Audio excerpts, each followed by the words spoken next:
Drive down the dusty highways of northern Mexico, just a few miles south of the Texas border, and you will see something strange.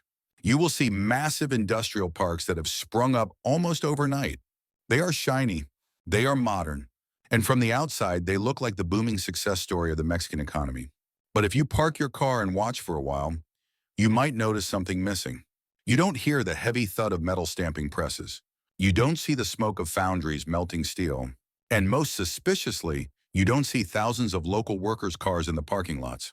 What you do see are shipping containers, thousands of them, arriving from the port of Manzanillo on the Pacific coast and leaving for the United States border a few days later. Welcome to the world of the phantom factory. In the trade business, we call these screwdriver plants. They are not factories in the traditional sense. They are staging grounds. They are magic shows designed to fool the United States Customs and Border Protection. For years, we have been told that Mexico is becoming the new manufacturing hub of the West. We have been told that nearshoring is bringing jobs back to our continent. But there is a dark secret hiding inside those corrugated metal warehouses. A secret that explains why your made-in-Mexico car parts are so cheap. The secret is that they aren't Mexican at all. They are Chinese.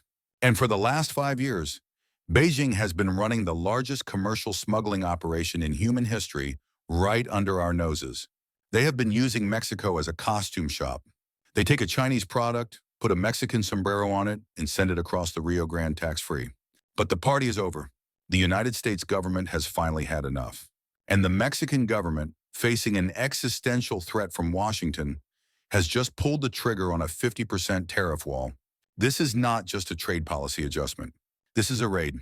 We are watching the police kick down the door of the backdoor economy.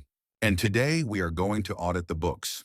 We are going to trace the supply chain from Shenzhen to San Diego and show you exactly how the cheating works. We are going to look at the ghost factories that might soon go bankrupt. And most importantly, we are going to talk about what happens to your wallet when the flow of cheap laundered goods suddenly stops. Because make no mistake, the back door is closing, and you are going to pay the price for locking it. The scheme, how to launder a car.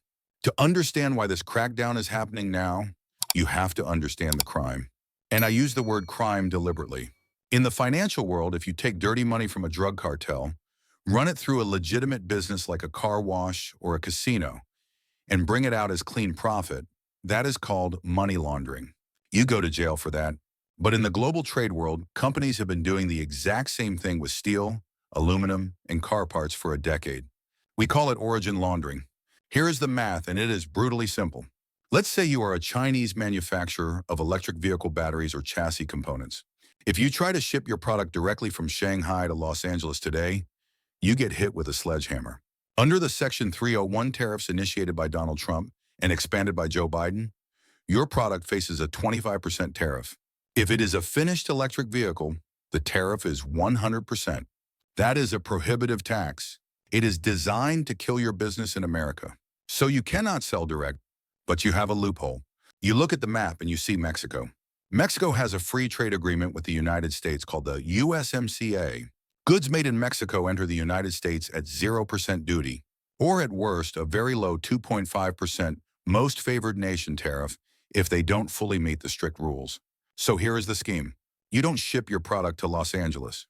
You ship a knockdown kit to the port of Manzanillo in Mexico.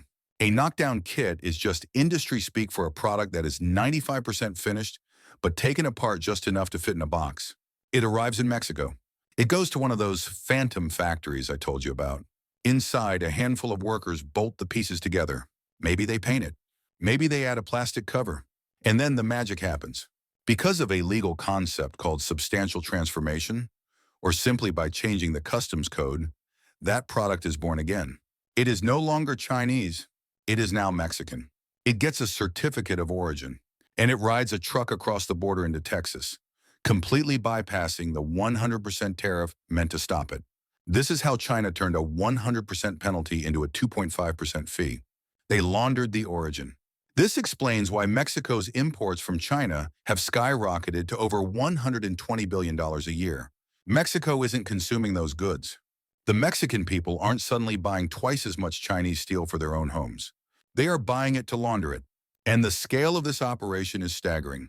We are talking about billions of dollars in lost tax revenue for the United States. But more importantly, we are talking about the complete failure of American industrial policy. We set up tariffs to protect Detroit and Ohio. But those tariffs are useless if there is a gaping hole in the fence just a few hundred miles south. For a long time, regulators looked the other way. Proving origin fraud is hard. It requires lawyers, audits, and site visits.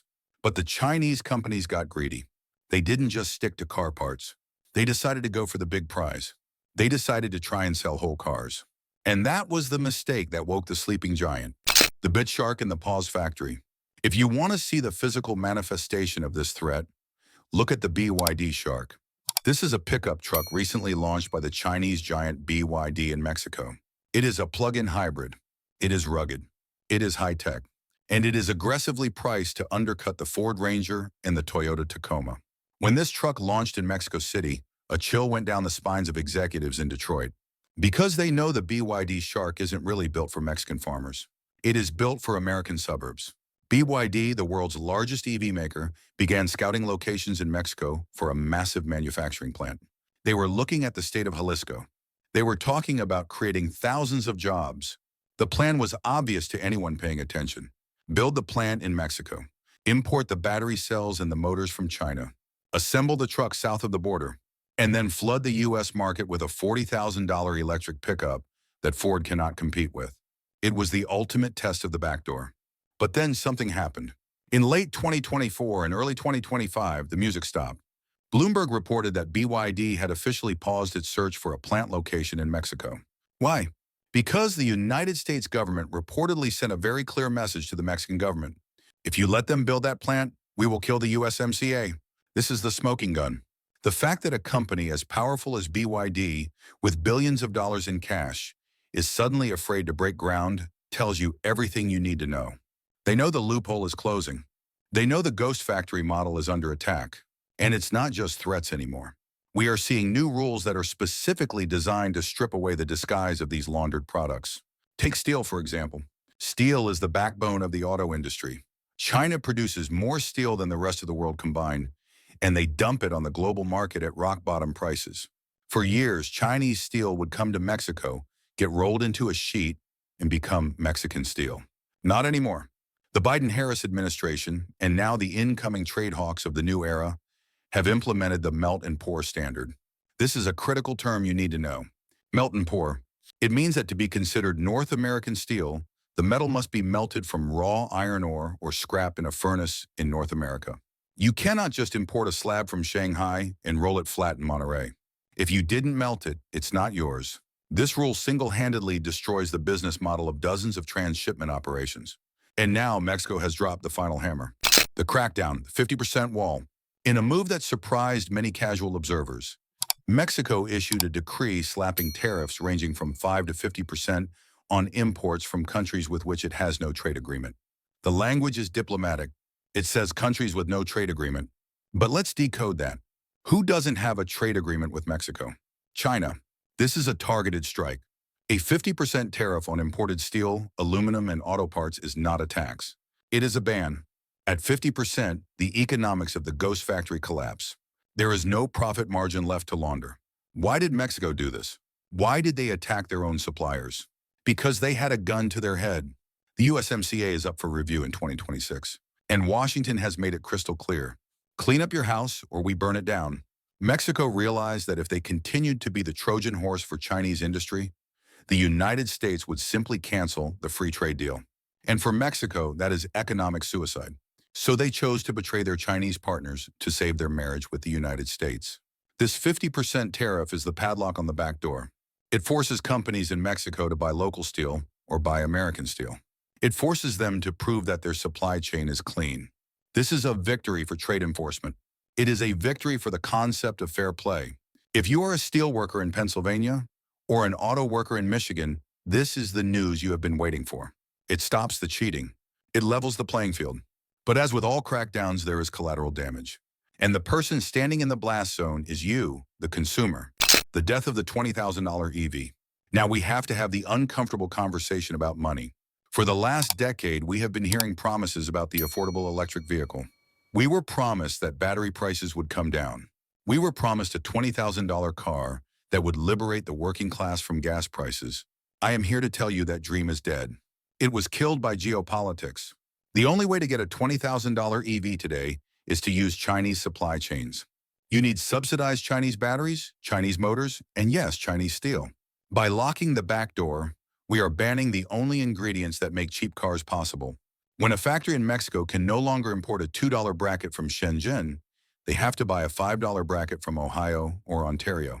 When they can't use cheap Chinese steel, they have to use unsubsidized American steel. Multiply that price increase by the 10,000 parts in a modern car. The math is undeniable. The cost of manufacturing a vehicle in North America is going to go up significantly. Analysts are predicting that vehicle prices in 2026 and 2027 will see a structural increase. And it's not just new cars. Think about the auto parts market. AutoZone, O'Reilly, your local mechanic. They all rely on a flood of cheap aftermarket parts.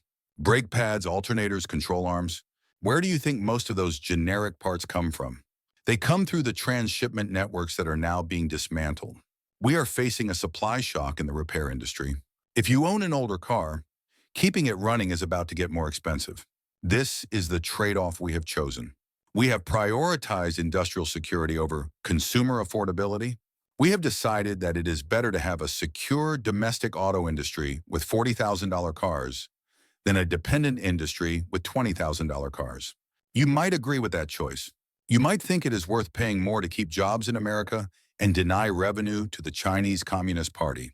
That is a valid patriotic stance. But you need to be honest about the bill. Inflation in the durable goods sector is not going away. It is being legislated into existence. The era of deflationary globalization, where things got cheaper every year, is officially over. We are entering the era of inflationary regionalization. Things will be made here or near here, but you will pay for the privilege. The new Iron Curtain. So, where does this leave us? The back door in Mexico is being boarded up. The ghost factories are panicking. BYD is rethinking its entire strategy for the Western Hemisphere. We are witnessing the construction of a new Iron Curtain. But this time it is not made of concrete and barbed wire. It is made of tariffs and rules of origin. On one side, we have Fortress North America, the United States, Canada, and a reluctant Mexico. On the other side, we have the Chinese industrial machine. But do not think for a second that China will just give up. Capitalism is like water. It finds the cracks. If the door in Mexico closes, they will try the window. They will look at Vietnam. They will look at Morocco. They will look at Brazil. We are already seeing Chinese shipping lanes shifting to South America, trying to find new entry points into the global market. It is a global game of whack-a-mole. But for now, the biggest loophole in the American wall has been plugged. The United States has proven that when it flexes its economic muscle, it can still force its neighbors to fall in line. The cheating has been exposed. The origin laundering scheme is collapsing.